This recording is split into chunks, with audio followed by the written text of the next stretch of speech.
Son las 7 de la mañana con 40 minutos. Hoy continuamos con esta primera edición de Radio Análisis en esta jornada de día miércoles 13 de abril del año 2022. Hablábamos también al comienzo, Juanita, respecto de estos cambios en el plan paso a paso que van a comenzar a regir a partir de mañana, pero también respecto de la confirmación de la apertura de las fronteras a partir de este 1 de mayo, con también nuevas disposiciones para quienes quieran entrar a nuestro país. Bueno, vamos a conversar de esto con la infectóloga académica del Hospital Clínico de nuestra Casa de Estudios, miembro además de la nueva Comisión Nacional de Respuesta Pandémica, Janet Davanch, a quien le damos la bienvenida. Doctora, ¿cómo le va? Buenos días, gracias por estar con nosotros.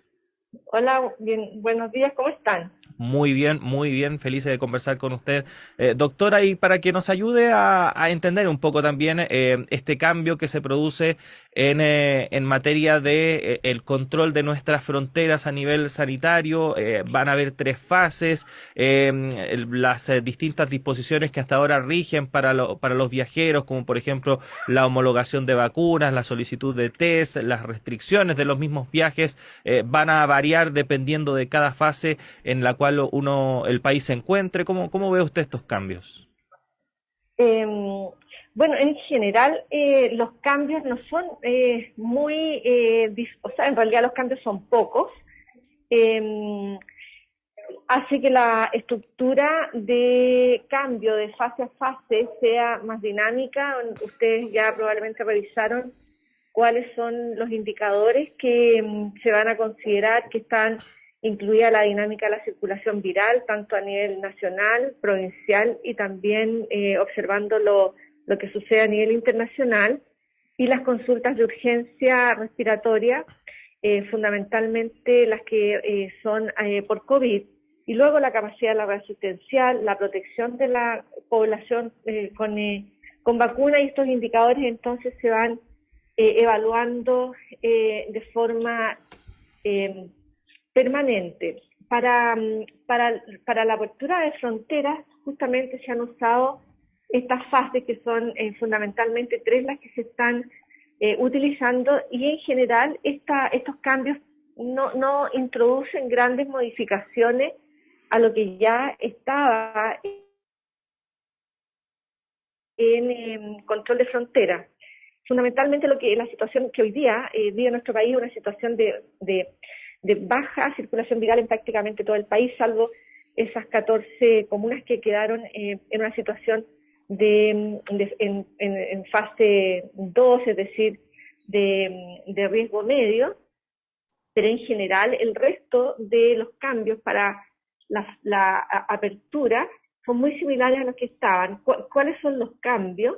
Probablemente el cambio es justamente lo que usted acaba de mencionar, que es la homologación de las vacunas. Sin embargo, hay que recordar que la homologación de las vacunas significa que el visitante, el que ingresa al país, tiene una situación de no tener o no contar con un pase de movilidad. Eso hace bien importante el contar con una homologación de vacunas. Doctora, buenos días. A propósito justamente de la homologación de vacunas, que es el punto más criticado, particularmente por ciertos sectores económicos, ¿no es cierto?, el sector turismo, que reclamaron que fue una dificultad para quienes conocemos personas o tenemos familiares que debieron viajar desde el extranjero. Sabemos la tremenda dificultad que significó la homologación, particularmente por las demoras, por lo poco preciso. Hubo personas que tuvieron que esperar que se les homologara su pase de movilidad durante más de un mes, sin poder confirmar sus pasajes. Tengo casos de personas que habían homologado sus vacunas y sin embargo no alcanzó a incluirse la dosis de refuerzo, y acá simplemente no pudieron nunca entrar a un restaurante. En fin, ¿cómo va a continuar ese proceso de homologación, o simplemente ya no va a ser necesario?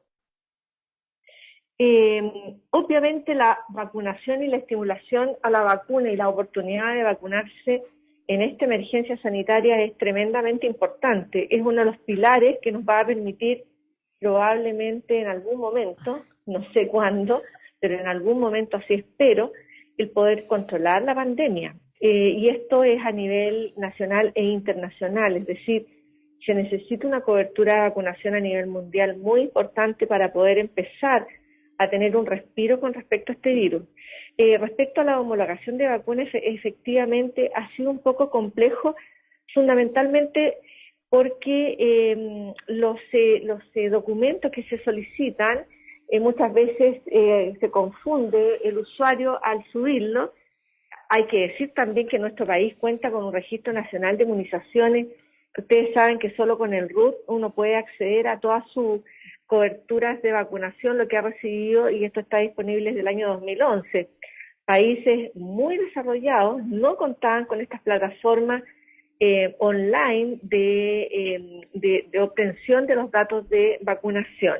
Pero efectivamente ha sido para algunas personas una dificultad, pero no hay que olvidar que el virus SARS coronavirus 2 le ha cobrado la vida a más de 6 millones de personas en el mundo en 24 meses. En nuestro país le ha costado lamentablemente la vida a más de 55.000 personas. Entonces, efectivamente estamos en una situación nueva, emergente. Las vacunas también se han incorporado de forma muy rápida y hay que ir aprendiendo, y probablemente ya tenemos la experiencia para ir mejorando las plataformas. Pero efectivamente, volviendo a la pregunta inicial, en esta fase 1, la homologación de las vacunas no va a ser exigida, pero es altamente recomendable para poder desplazarse y hacer las actividades que un viajero acostumbra a hacer en nuestro país. Es decir, lo ideal es que venga vacunado. Claro, por ejemplo, un turista que venga por una semana o un par de semanas, no podría entrar a un restaurante, cosas así, donde exigen el pase de movilidad. Doctora, bueno, estas decisiones no se toman solamente tomando como base la situación del país, sino que también a nivel mundial. Y ahí sería bueno recordar un poco cuál es la situación a nivel mundial con la pandemia, porque efectivamente uno ve algunas latitudes donde ya existe una mayor libertad respecto de las restricciones por COVID. Hay incluso algunos que derechamente han levantado la emergencia sanitaria, pero ve también lo que está pasando, por ejemplo, en China, en Shanghái, donde se han tomado medidas durísimas por la aparición de nuevos brotes de COVID-19. ¿Qué podríamos decir respecto de la situación mundial a propósito del COVID y que en cierta forma también sirve de base para tomar este tipo de decisiones? Bueno, este virus ha sido tremendamente desafiante, tiene una capacidad evolutiva de adaptarse y de tener ventajas sobre el ser humano enormes. Tiene realmente una capacidad impresionante de cambios que solo le facilitan a él su transmisión, y a nosotros nos mantiene en una situación de emergencia. La emergencia sanitaria internacional no se ha levantado.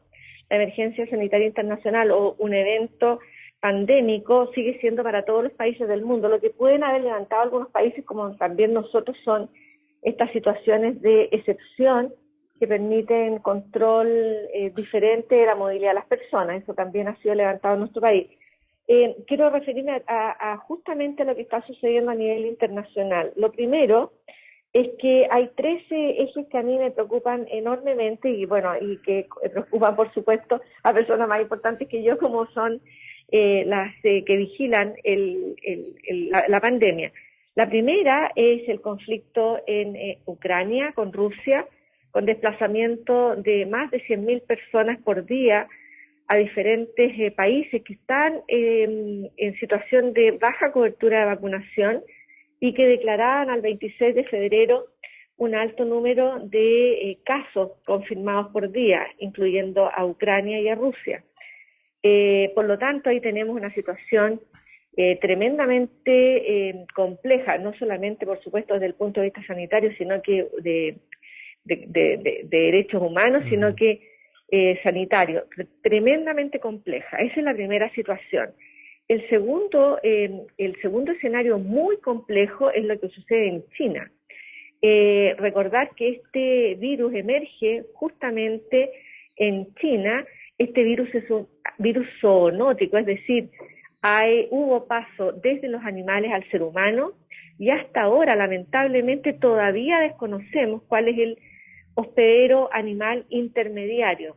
Porque ustedes han visto en la prensa que se han sacrificado lamentablemente incluso mascotas en China en este momento, con una transmisión muy alta y por lo tanto con muchas probabilidades de que el virus pueda recombinarse. De hecho, ya hay descripción de mutación y recombinante. En China está circulando predominantemente la variante Omicron BA.2. Y el tercer escenario que nos preocupa es Europa y América del Norte. Europa, en el Reino Unido, aumento de casos, aumento nuevamente del estrés sanitario y la descripción de al menos 3 recombinantes ahora del virus, es decir, infecciones en un mismo ser humano con diferentes variantes que le permiten reordenarse y generar nuevas familias. Y estas se han llamado recombinantes, y ustedes han escuchado de estas variantes en que se recombinó la Omicron BA.1 y BA.2, Omicron BA.1 con Delta, es decir, un escenario que es por lo menos preocupante. Así que son esos las tres áreas. Y en el norte de nuestro continente, en América del Norte, el aumento sostenido de casos fundamentalmente con el desplazamiento de Omicron BA.1 y la aparición de BA.2, que ha significado aumento de casos, por ejemplo, en Nueva York, y el cambio nuevamente a obligación de uso de mascarilla en espacios cerrados en algunos estados en Estados Unidos. Doctora, justamente tomando en consideración esto que acaba de mencionar, ¿podríamos tener un fenómeno similar en nuestro país? ¿Ha bajado el nivel de contagiosidad? Efectivamente tenemos un panorama mejor, pero eso también ocurrió en algún minuto en Europa y sin embargo vemos cómo el virus de alguna manera vuelve a rearmarse, ¿no es cierto? Adquiere otra fisonomía y ataca de nuevo. Podría también ocurrir en nuestro país. Vamos a tener que convivir finalmente con este virus y todas sus mutaciones durante muchos años. Yo me resisto de verdad a convivir con este virus.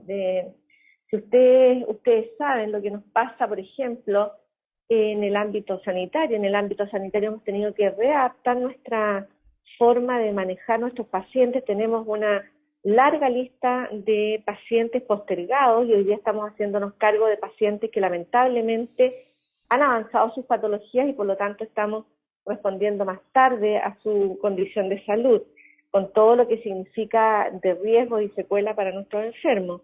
Hemos tenido que disminuir el número de camas porque necesitamos más espacio para evitar el contagio dentro de nuestros hospitales. Tenemos que hacerles PCR, es decir, se encarece el sistema de salud.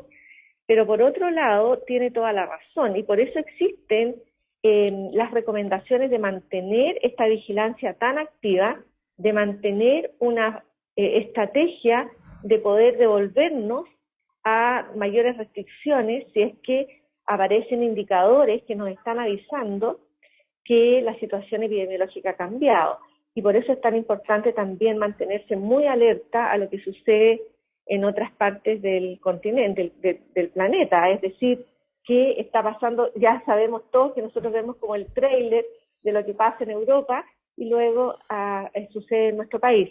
Y no hay que olvidar además que nuestro país está ingresando ya a el otoño y el invierno, en donde las condiciones de ventilación se hacen mucho más complejas. Ujú. Doctora, en ese sentido, bueno, estamos conversando con la doctora Janet Davanch, quien es, por cierto, integrante de este Comité Nacional de Respuesta Pandémica, infectóloga académica también de nuestra casa de estudios. En ese sentido, cobra vital importancia el tema de la comunicación de riesgo, porque efectivamente estamos entrando en una fase donde se permiten mayores libertades a las personas, pero eso no significa que finalmente la emergencia haya pasado, que es algo que a lo mejor se puede malinterpretar por varias personas que, por ejemplo, al permitirse el no uso de mascarillas en la vía pública, no la lleven nunca. Es decir, por ejemplo, cuando quieran entrar a un espacio cerrado, hagan ingresos sin la mascarilla y en el fondo para evitar el conflicto se le deje estar así nomás. La idea es que en el fondo la persona se mantenga en un estado de alerta constante porque esta situación no ha pasado. Justamente, qué bueno que el último punto que usted toca de la mascarilla. la mascarilla debe plantearse en positivo. Ha sido una tremenda medida que nos ha permitido a muchos no enfermar y a otros, afortunadamente, a protegerse para poder seguir trabajando, como ustedes, como nosotros, como en general toda la sociedad en la vida cotidiana nos ha permitido retomar las actividades de la vida diaria. Sin embargo, hoy día, en la mañana, cuando me desplazaba hacia el hospital, me tocó ver una gran cantidad de personas en la calle sin mascarilla. En lugares, voy a hablar específicamente del centro de Abasto, mi hospital está muy cerca de la zona de la Vega Central. Y me tocó ver, me quedé muy preocupada. No hay que olvidar que la pandemia, el virus, partió en un centro de abasto muy importante en la ciudad de Wuhan, porque hay justamente aglomeración de personas y también la interacción con, en el caso en China, con productos animales. Así que me tocó ver eso. Lo que yo quiero decir es que la recomendación es seguir usando mascarillas. La mascarilla es fundamental. El punto es que eventualmente podemos sacarnos la mascarilla en un espacio abierto y cuando hay una distancia segura entre las personas. Mi opinión personal es que muchas veces, no, o la mayoría de las veces, no sucede esto. En la calle, cuando me desplazo como peatón, no tengo la posibilidad de tener una distancia segura con el resto de las personas, por lo tanto, mi opinión personal es que la mascarilla sigue siendo muy importante en nuestra vida cotidiana y también en los espacios públicos abiertos. Está muteada, Juanita. Perdón, nos quedan un par de minutitos de todas maneras. ¿Qué pasa con el resto de las enfermedades respiratorias que tradicionalmente afectan, ¿no es cierto?, nos afectan en nuestro país? Estoy hablando del virus respiratorio sincicial, de la influenza. ¿Podrían convivir estos paralelamente? Me imagino que sí, durante el próximo invierno. ¿Podrían las personas, por ejemplo, infectarse con alguna variante de COVID y además tener alguna de estas otras enfermedades?